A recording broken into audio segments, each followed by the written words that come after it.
Oh, welcome to week 18, Eden Hope Academy. Do you have your timeline cards out? Good job. Okay, on the top one, let's write card number 1, or week number 18, card number 1, and we're going to start out with the Dred Scott decision. Dred Scott was an African American man who had been enslaved in the South, and he had gone with his family and with the man who had enslaved him to the North for quite some time, several years.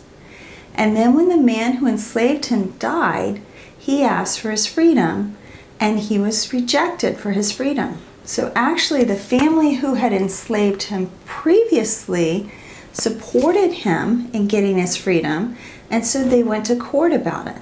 And so his justification, Dred Scott's justification, was that since he had lived in a northern state that was not a slaveholding state, he should be freed and he should be allowed to go back to the North by himself and live as a free man.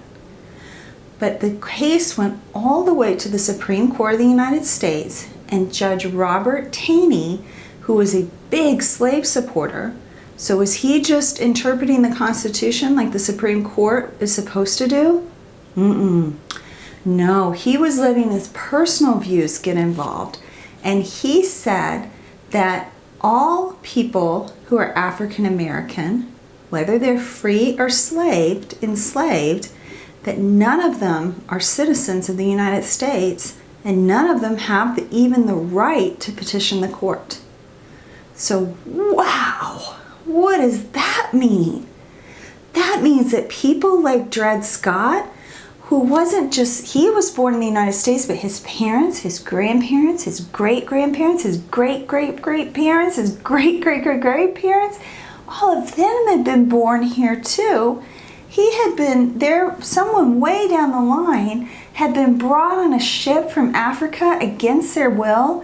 They probably don't even know where in Africa. They don't speak the dialect. He would have no idea where he belonged there.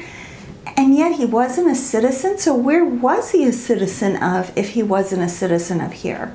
So it made no sense. It also meant that if an African person could not sue or use the court system because they were not citizens, they had no way to protect themselves. They were extraordinarily vulnerable. So Roger Taney wrote the final decision on this. Remember, there are 9 Supreme Court justices, so the majority voted to say that African Americans did not have rights and did not have citizenship, and this made many people who in the North who were abolitionists extremely upset. And so it was one of the things that pushed them to start the Civil War. So this was in March of 1857. And it was one of the things that made people more and more angry, that they decided that they had to start the Civil War about 4 years later. Now, I want you to think these are kind of the moments in life, like the Dred Scott decision, where the truth is revealed, where you can be kind of going through life and kind of know that something is wrong that you've been told, but you don't really have all the facts on it, and you're not really sure, and it's a little bit muddled, and then bam, one day something happens, and you can't just be wishy-washy anymore. You have to stand up for what is right. And so I want you to ask your mom, what is a moment like that that's around me now? Because I bet your mom knows several of those things, where in the last couple years, someone has done an undercover media thing where they've caught people doing things, and then you can no longer deny that what's bad is really happening. And that's what happened with the Dred Scott case. It woke people up. So what could you say, link it to something that woke people up? Maybe, did you say Uncle Tom's Cabin? Did you? That woke people up. And can you think of another thing that woke people up?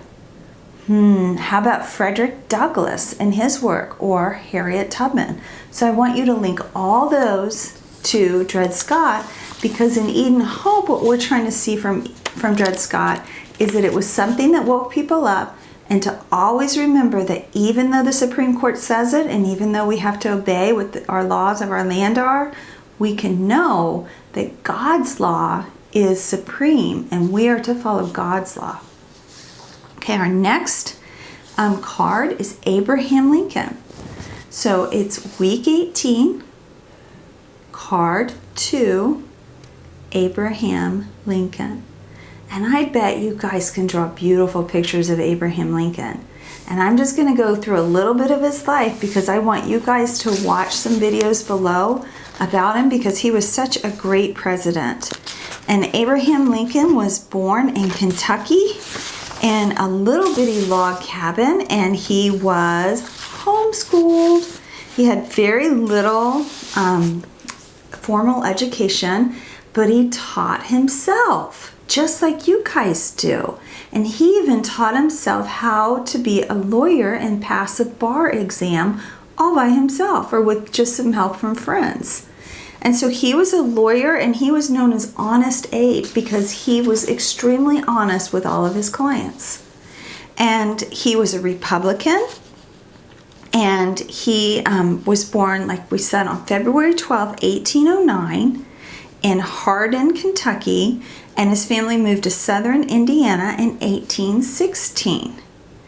And he also was part of the Whig Party, or he was a supporter of the Whig Party, but then he became a Republican, and he was only in office about a month as a president when the Civil War broke out, and then he was reelected president, and then he was murdered very quickly after that.